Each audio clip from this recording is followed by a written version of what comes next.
Josh, welcome back to another basketball reaction video.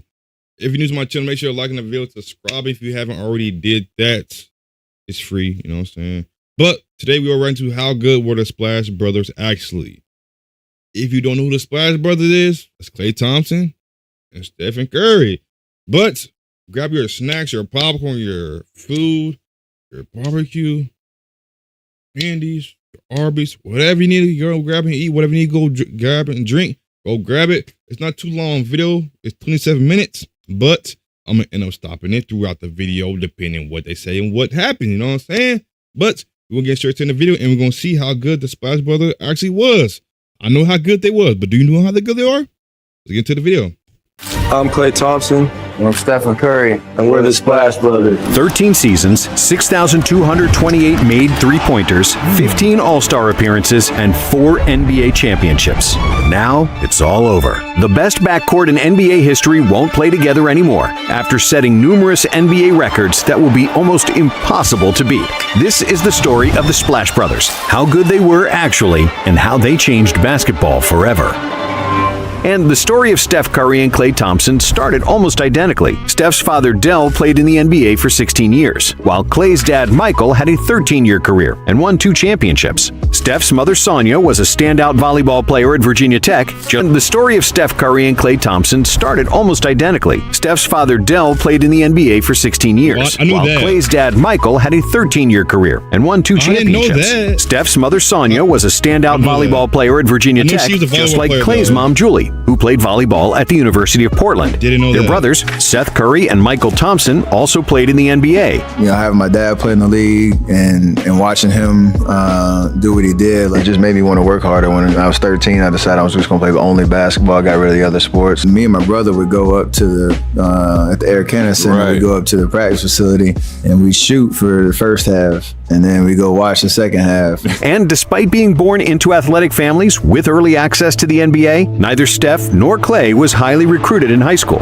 Curry was a 3-star recruit and didn't receive offers from major universities, eventually landing at a mid-major basketball program at Davidson College. On the other hand, Klay was a 4-star recruit and had some decent offers, but nobody guaranteed him a starting spot. So, just like Steph, he chose to go to a lesser-known basketball program, joining Washington State. They both spent 3 years in college, and they both left college as their respective schools' all-time leaders in free throw percentage and made three-pointers, as well as single-season leaders in points. The Golden State Warriors drafted Curry 7th overall in 2009, while Klay got drafted 2 years later as the 11th overall pick. And despite their shooting pedigree, nobody could predict what was to come after their first season, especially because Steph and Klay played in just 26 games and didn't start together in any of them. And to top things off, they barely spoke to each other. I don't think me and Steph said a word to each other the first year, to be honest. Like, Steph only played like 20 games that year. I was riding the bench first 30 games of the year. I'll get in. I was like a shooter off the bench. But those 26 games were supposed to be the only games that Curry and Thompson played as teammates, and the Splash Brothers could have never become a thing.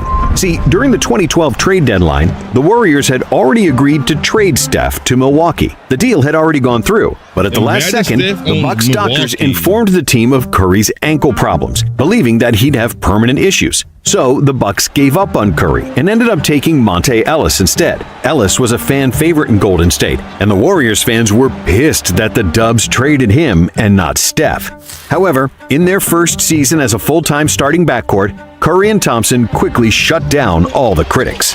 In 2012-13, Steph and Klay combined to make 483 three-pointers, which was the most ever by a pair of teammates. Also, Curry set an NBA record with 272 three-pointers in a season, while Thompson added 211, at the time the 22nd best mark in league history. During the season, the Warriors coach Mark Jackson dubbed them the greatest shooting backcourt that's ever played this game, which was greeted with a great deal of skepticism, since they hadn't even played a full season together. The way they practiced, the way they prepared, how serious they took their gift, it was an easy call for me. And to close that statement, after I made the statement, I said it ain't even close. If you don't believe me, call my bluff. Around that same time, the writer for the Warriors website, Brian Witt, started calling Klay and Steph the Splash Brothers, as a wordplay from baseball players Jose Canseco and Mark McGuire, who were known as the Bash Brothers when they played for the Oakland A's. Soon enough, as the threes continued splashing through the NBA nets, the nickname spread, and the legend of the Splash Brothers was born. Everything had been building in terms of, understanding who we were, what we needed to tweak a little bit to take that next step. But even more importantly than breaking the three-point record and getting a cool nickname, Steph and Klay pushed the Warriors to the 6th seed in the West, which was the best result for the franchise since 1994. In the first round, Golden State defeated the Nuggets, which was only the second series the Warriors had won since 1991 and the Run TMC era. But in the second round, despite a formidable effort, the Dubs fell to the Spurs 4-2. And then in the 2013-14 season, Steph and Klay continued to improve and shatter three-point records. Curry and Thompson became the first teammates to finish first and second in made three-pointers, breaking their record from the previous season by 1-3. However, despite great expectations, Golden State lost their first-round playoff series to the Clippers in Game 7, after which coach Mark Jackson got fired and was replaced by rookie head coach Steve Kerr. My whole point was, like, if you fire Coach Jackson, you just got to get the next hire right, because we're in a position now where we can take that next hire, but you can't mess it up. During the offseason, the Splash Brothers teamed up for the 2014 World Cup, where they won gold for Team USA. Steph and Klay combined to make more three-pointers than any other duo in the tournament, accounting for 43 of Team USA's 77 threes. We really didn't get to know each other till about our third year in the league. Our relationship really didn't build till our third year when we played that Team USA, and we finally hung out off the court because we had nothing else to do, so we went and played golf. But that summer of 2014 kind of glued us together, and we just became good friends after that. But before the 2014-15 season started, the Splash Brothers were nearly separated once again. The Warriors seriously considered trading Thompson for all-star power forward Kevin Love. And if it wasn't for Jerry West, who threatened to leave the team immediately if the Warriors traded Klay, the Dubs would have made the huge mistake. The people inside know that the trade for Klay and Kevin Love was, I don't want to say imminent, but it was a very real conversation.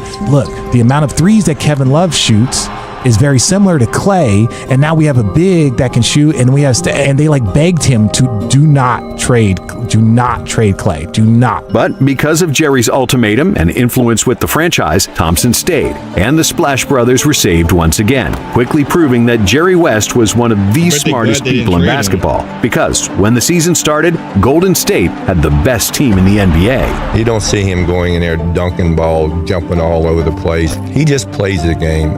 I mean, he's tremendous. He's going to get better too, by the way. The Warriors finished Kerr's first season with a league-best 67-15 record, and by far the best result in franchise history. They led the NBA in pace, assists, three-point percentage, field goal percentage, and defensive rating, and were second in offensive rating, blocks, and threes made.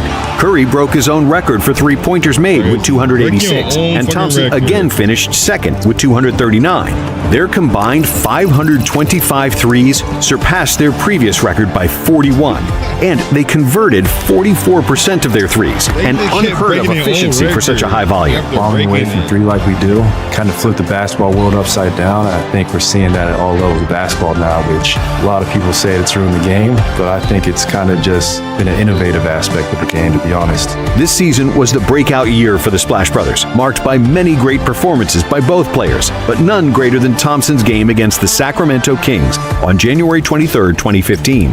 Klay scored an insane 37 points in the third quarter, going 13 for 13 from the field, including 9 for 9 on three-pointers.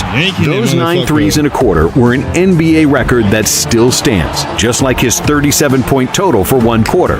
I think that 37-point quarter is still the greatest basketball experience I've ever had in my life. It was like he was in a trance, and we were all there just in the trance together with him. That was an out-of-body experience for everybody who was in the building that night. Steve Kerr. Klay finished with 52 that night, and he and Steph Curry became just the 7th pair of teammates to score 50 in the same season, and the first since 1995. Steph won the 2015 MVP award, and the Splash Brothers were both named to All-NBA teams. It was the first time Warriors teammates were named All-NBA in the same season since Chris Mullin and Tim Hardaway in 1992, and they were the first backcourt teammates to make All-NBA since 1980. And then the one time in Golden State where you went in between the whole team at the free throw, came out and turnaround shot, and then when Kerr was like, and he made it, was probably one of the most unbelievable shots being a basketball mind. I was like, these got next, and it's going to be next for a minute. Steph and Clay's constant movement in Kerr's motion offense was something we've never seen before from backcourt players, and their pace and shot-making ability often left defenders dumbfounded, as they simply weren't used to running after two guys for an entire offensive possession. On top of offensive firepower, Clay established himself as a top-notch perimeter defender, able to slide his feet and contest shots with his big frame and 6'9" wingspan. However, despite Golden State being a complete team offensively and defensively, with the 7th best net rating in NBA history, many people doubted that they could win the title. Jumpers, I always said jumpers are like pretty girls. They're really good looking when they going in, but then when you realize that pretty girl is dumb, you're in for a long date. And after they won their first-round series, the Warriors fell behind 2-1 against the Grizzlies, and it seemed like their fairy tale season would end soon. But then Coach Kerr made an adjustment by closing out the paint and completely ignoring Tony Allen at the three-point line, which made all the difference. As Allen kept missing, the Warriors once again proved the power of the three-pointer and advanced to the conference finals, where they defeated the Rockets 4-1. The Dubs made their first finals since Rick Barry led them to the title in 1975. But still, very few people believed that they could match up with LeBron and the Cavs. But after injuries to Kevin Love and Kyrie Irving, LeBron lacked the firepower to outmuscle the Warriors by himself. After Kerr smartly inserted Andre Iguodala in the starting lineup, it changed the series, and Golden State won the finals in 6 games, with Iguodala as the finals MVP. It's just a whole nother level of freedom after that. Like, you got one. Yeah. Like, we can get greedy now. Curry didn't receive any votes for the finals MVP, as all the votes went to Iguodala and LeBron. And that's kind of a shame, because Steph was the engine of the Warriors, whose shooting and movement created so much space and wreaked havoc on opposing defenses. Not to mention that he also averaged 26 points, 5 rebounds, and 6 assists, compared to Iggy's 16, 6, and 4. But even after such a dominant season, the Warriors still had doubters. Many believed their season was a fluke and didn't get the memo that pace and space basketball was the future. So the Warriors just kept chucking threes and running circles around everybody. In 2016, the average team attempted 24 threes per game, while the Warriors led the NBA with 32 three-point attempts. The average pace was 95, while the Warriors had a pace of 99, which meant that in a 48-minute game, they had 4 more possessions than the average team. And the Dubs broke the record for the best offensive rating in NBA history. We started off 24-0. That part of it alone was sick. That was... I forgot about that part. Yeah, that part was the craziest thing in the world, just because we had OD confidence, we had chemistry, like you said. Let's just go win every single game. Listen, I didn't hire a team. I installed one. See, what I didn't have in head count, I made up for in horsepower. The Warriors entered the All-Star break in 2015-16 with a 48-4 record, the best start in NBA history, and they finished the season with 73 wins and just 9 losses, which surpassed the NBA record of 72-10 set by the 1996 Bulls. Steph repeated as MVP, also becoming the first unanimous MVP in league history. Curry led the NBA in scoring with 30.1 points per game, in steals with 2.1, and in free throw percentage with 91%. His 402 made threes in the season shattered his previous record of 286, and he became the first player to pass 300 threes and then 400 threes in a season. During the season, Steph tied Kobe Bryant and Daniel Marshall's record with 12 threes in a single game, and he also became just the 7th player in history to shoot 50, 40, 90 for the season. Many consider his 2016 campaign as the greatest shooting season in NBA history. Clay made 276 threes himself himself, and combined, they made 678 shots behind the arc, which is still the record. The Splash Brothers were also the highest-scoring duo in the NBA with an average of 52.2 points per game. When the playoffs started, Golden State breezed past the Rockets and the Blazers, but in the conference finals against OKC, they found themselves on the brink of elimination with a 3-1 deficit. The Dubs won the game at home, but in Game 6 in OKC, it seemed like it was all over when the Thunder held an 8-point lead going into the fourth quarter. But then, Game 6 Clay appeared, completely erasing the deficit with an array of improbable threes. Thompson went ballistic, dropping 41 points on 11 for 18 shooting from downtown, and the Warriors escaped with a victory. His 11 threes was an NBA playoff record.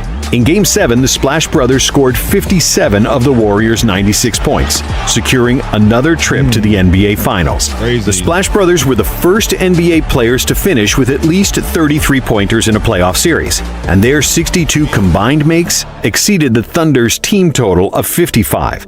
And against the Cavs in the finals, after 4 games, it seemed like the Dubs had another chip in the bag with a 3-1 series lead.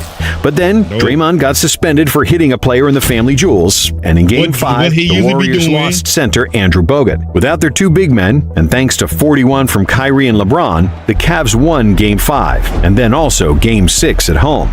In the deciding Game 7, the Splash Brothers struggled, scoring 14 and 17 points. But thanks to the best game of Draymond Green's career, who shot lights out and scored 32 points, the Dubs were still in play to win it all. But then LeBron's block, Kyrie's shot, and K-Love's stop on Steph helped the Cavs become the first team in NBA history to overcome a 3-1 deficit in the finals. You know, playoff run, obviously 7-3-9. Then we get into the playoffs, I get hurt. Miss like 3 weeks of the playoffs, come back. We get to Western Conference Finals, we're down 3-1. Like, people think our season's over with. Come back. So we were on both sides of a 3-1 situation. And then in the finals, obviously, I think the wheels just fell off.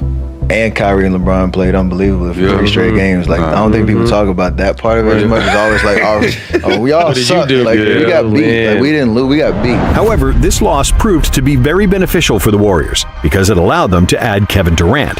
I don't know. If we win, we might not get Kevin. So, like, it all worked out, but that one hurt. If Golden State had won, KD likely wouldn't have wanted to join the team that had just won 2 chips without him. But because they lost, it was clear that the Warriors kinda needed him, just like he needed them. They didn't know bullshit. The Warriors needed KD. I don't want to hear that shit. KD fucking went to the Warriors because the Warriors, what is it? The fucking Thunder was up 3-1 in the previous, but nah. How the fuck he went to somebody that literally y'all's up 3-1, I think. I'm pretty sure, if I'm not mistaken. You just went to a team that just put belt to your ass, and you go to them. That's, I ain't gonna lie. Whenever it happened, it was getting talked about. It was like there was some, he was a traitor and all this other shit. I can't remember when this shit happened. A lot of people enjoyed seeing y'all lose in 2016. And a lot of those people were upset that we were so good. And they're still upset. And with KD alongside the Splash Brothers, the 2017 Warriors became arguably the best team of all time. They finished the season. They had Clay, they had KD and Curry. Like, they didn't have to trade no big ass star or nobody. You know what I'm saying? So like, it was overpowered, but at the same time, previously LeBron had a fucking overpowered team. Now Curry have an overpowered team. And there's multiple teams in the future that's gonna have overpowered teams, but there's never gonna be a run like how Stephen Curry or LeBron was. Because it's just like that, you know what I'm saying? With 67 wins, had the best offensive rating ever at the time, the 3rd best net rating ever, and led the NBA in points, blocks, steals, assists, and field goal percentage. Curry and Thompson became the first 2 players in NBA history to make at least 200 three-pointers in 5 consecutive seasons. And early in the season against the Pelicans, Steph broke the NBA record for the most three-pointers made in a single game, with 13, shooting 13 for 17 from deep. Even like my 10 years being here, I feel like I've played for 3 different teams. Team that sucked, to the team trying to figure it out, and to the established team that we got now, where we're very confident in who we are, what we all bring to the table. I like this one. The highlight of Clay's season was on December 5th, when he scored 60 points in 29 minutes, using just 11 dribbles to score his points. I remember it was one of those days where everything felt great. I mean, 40 in the first half, that's hard to do. But I was getting good looks the whole night. With the gravity that KD and Steph brought to the team, I was getting wide open looks. So he became the first player in NBA history to score 60 points in less than 30 minutes of action, and also the first Warrior to score 60 points since Rick Barry did it in 1974. In the playoffs, the Warriors swept all 3 series in the West, with Curry leading the Dubs in scoring in each series. And for the third straight time, Golden State and Cleveland squared off in the finals, in what was arguably the best offensive finals series ever. Golden State convincingly won the first 2 games at home, and just when it looked like the Cavs would win Game 3, KD showed why the Warriors badly needed him. Durant for 3. They didn't need KD. Kevin Durant from downtown, and Golden State takes the lead. The Cavs managed to avoid getting swept, but with so much offensive firepower and defensive versatility, there was no stopping these Warriors. And the Splash Brothers deservedly celebrated their second championship. Redemption for Golden State. They need KD. No, they playoff runs of all time. Extending their record for consecutive seasons with 200 made three-pointers. But in the playoffs, the Warriors didn't walk over everybody like the previous year, and were on the brink of elimination against the Rockets in the conference finals, trailing 3-2 in the series, and then down double digits at halftime of Game 7. However, thanks to 27 consecutive missed three-pointers by the Rockets, the Dubs escaped with a victory. In the Warriors-Cavs Finals Volume 4, the only competitive game was the first one, when J.R. Smith spoiled LeBron's 49-point game by forgetting the score in the final seconds. I remember this shit too. Pointing like this. This nigga JR, like he dribbled out. He dribbled out. And LeBron, like, he asked for the ball. I don't know what the fuck JR is thinking, but that's why they call his ass Henny JR. You know what I'm saying? Or he was hot. One of the two. I don't know. But he was off that shit. Because why not pass the ball? You over here dribbling the time clock out. Shot clock, whatever you want to call it. But yeah, I remember this shit. I ain't gonna lie. Oh, is he pointing at? I look over. Oh man! And then after that, it was just like, I know this just happened. Not in the finals. And after they won Game 1, the Dubs cruised to another title, sweeping the Cavs, with Durant repeating as the Finals MVP. When the 2019 season started, the Warriors continued to tear the competition apart with a 10-1 start. However, Klay Thompson wasn't playing to his usual standards, and over the first 7 games of the season, Thompson shot 5 for 36 from behind the arc and failed to have a single 20-point game. But then, against Chicago, Klay found his shot and got into one of those zones that most players can only dream of. Thompson made 10 threes in the first half, which tied an NBA record. And in the second half, he added 4 more three-pointers, breaking Curry's record for most threes in a game.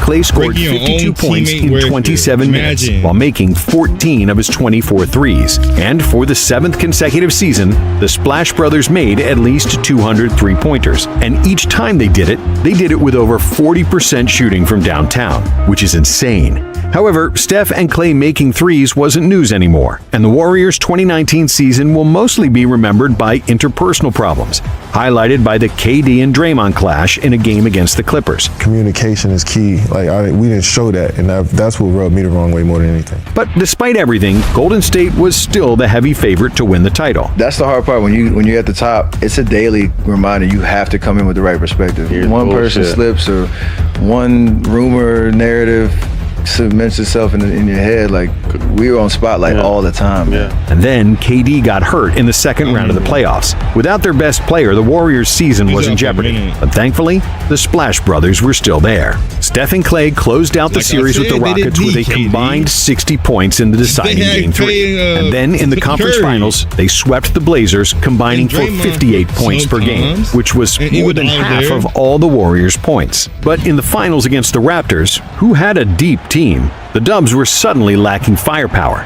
The Splash Brothers were still a handful, but nobody else on the Warriors could provide much scoring, and the Raptors took a 3-1 series lead. The first 4 games, the Raptors were dominant and lead 3-1. But all of a sudden, Golden State has a new addition. Kevin Durant will play. But then, KD miraculously returned, despite still nursing a calf injury, and everything was clicking again. And with KD's presence, the Raptors couldn't guard the Splash Brothers with multiple defenders anymore. Then, early in the second quarter, KD fell to the floor with the worst possible outcome, a torn Achilles. The Warriors still won Game 5, but in Game 6, they also lost Clay, who suffered a knee injury that would later be diagnosed as a torn ACL. Being the hothead and competitor that he is, Clay still tried to get back in the game and continue the best shooting series of his career, because prior to the injury, Thompson averaged 26 points on 54% shooting from the field and an insane 59% for 3. But without 2 of their best 3 players, the Warriors couldn't fend off Kawhi and the Raptors, who won their first NBA championship. And after 5 consecutive finals, a feat that no other franchise accomplished other than the 1960s Celtics, the Warriors had the second worst season in franchise history. So it's hard to separate yourself and really be okay with, this might not be our year. That's a really hard thing to accept. Golden State finished with a league worst 15-50 record in the 2019-2020 season. Thompson missed the entire season rehabilitating his injury, and Curry was limited to 5 games all season after breaking his left hand. And just before the start of the 2021 season, Thompson tore his right Achilles tendon while playing a pickup game and was ruled out for a second straight year. To get that call was a gut punch for sure. A lot of tears, you don't really know what to say, because a guy like that having to go through 2 pretty serious rehabs now. But at the end of the day, we have to have his back. We hope that he's around and he's part of what we're going to do this year through his rehab and staying connected with us. Without his backcourt mate, Curry had the best individual season of his career, playing the best defense of his life, on top of leading the NBA in scoring with 32 points per game and hitting a league-high 337 threes. It was a special year, all things considered, and a new experience for me. Tried to make the most of it, come back, bottle this up, everybody make the right strides, take advantage of the summer, and don't want to see us next year.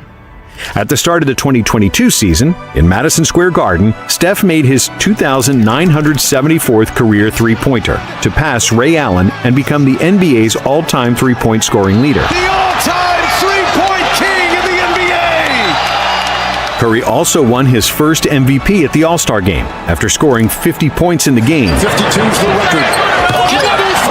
2 points shy of the NBA record set by Anthony Davis. But before the All-Star break, a more important thing happened. Klay Thompson finally returned to action after 2.5 years and 941 days since that Game 6 of the 2019 Finals. And while Klay's explosiveness and lateral movement weren't the same as before, he quickly regained his shooting form, finishing the season with averages of 20.4 points per game and 39% efficiency from deep, which was the first time he ever shot below 40% for 3. We all know I can still shoot. I'm like, yeah, I'm gonna figure out how to, move, get off the dribble stuff. Like, yeah, I'm sure that'll come. The last thing that's gonna come is, meeting people at the rim, getting a couple of bodies. Like, yeah, don't press yourself. Just stay within yourself. Like, it took that man 9 minutes, and he was crossing over, going in the lane, and when he dunked it, like, I lost it. I was on the bench, like, it's going crazy. He got up, and he was like, oh, I'm back. Yeah. However, in the playoffs, the Warriors look like their old selves again, defeating the Nuggets, the Grizzlies, and the Mavericks to advance to another NBA Finals. In each of those 3 series, Steph and Klay led the Warriors in scoring, combining for 46 points per game on average. But in the NBA Finals against the Celtics, things looked bleak for the Warriors, as Boston took a 2-1 lead in the series. Then, in Game 4, Steph played arguably the best game of his career, putting the team on his back and leading the Dubs to victory with 43 points and 10 rebounds. Step back, three-pointer, bang! Steph Curry drills the Celtics never recovered from that loss, as Golden State won the next 2 games and their 4th title in the Splash Brothers era, with Curry unanimously winning the Finals MVP. During the Finals, Thompson joined Curry at the top of the all-time playoff leaders in three-pointers, and as of today, they are the only 2 players with more than 500 made threes in the postseason. They are also occupying the number 1 and number 2 spot in three-pointers made in the NBA Finals, and they share a single postseason record with 98 made threes. Combining the playoffs and the regular season, the Splash Brothers have made 7,347 three-pointers, a record that's likely never going to be broken by a pair of teammates.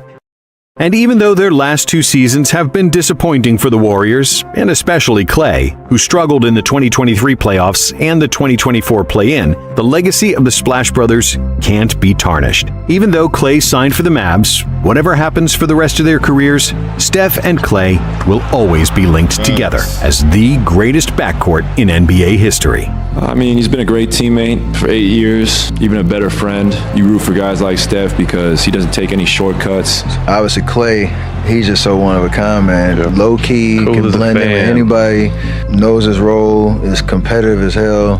Hopefully, we can go down as one of the greater backcourts to ever play. Thanks for watching. And if you like this one, subscribe and keep watching nonstop. All right. Josh Mafia. If you made it to the end of the video, make sure you're liking the video, subscribing if you haven't already subscribed. It's free. It's literally free to subscribe and like the video, but you don't got to if you don't want to. But this is the end of the video, and this is how good were the Splash Brothers actually. Amazing fucking video. Amazing. W. Banger, you know what I'm saying? Because it's just like that, you know what I'm saying? But I'm not gonna lie, I don't think anybody's gonna beat the, because they was literally breaking their own, they would set a record this year. Next year comes, they break the record. Next year comes, they break that record. It's like, god damn, it's like they're setting records and they're breaking their own records. And Klay, he broke his own team's record, which was Stephen Curry. I'm like, it's like, I don't know if that's gonna be ever possible again. It's possible, but what's the odds of somebody being better than the Splash Brothers? It's not. I ain't gonna lie. I feel there's not gonna be a better duo than the Splash Brothers. Shooting wise, the way they were shooting, I don't think nobody gonna be better than them shooting wise. But let me know your thoughts on this video down below in the comments, and let me know what else we can react to. But other than that, make sure you're locked in on my channel. And yeah, that's the end of the video. And I appreciate if we watched it. Oh my god, I can't fucking speak. It's 3 o'clock in the morning. My bad. I'm stuttering. My bad. But I appreciate if you made it to the end of the video. And other than that, we are here building a fucking community. And Josh Mafia is the best. No cap. Josh Mafia is the best. It's never too late to join Josh Mafia.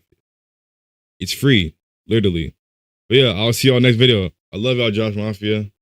Falling, dreaming, talking.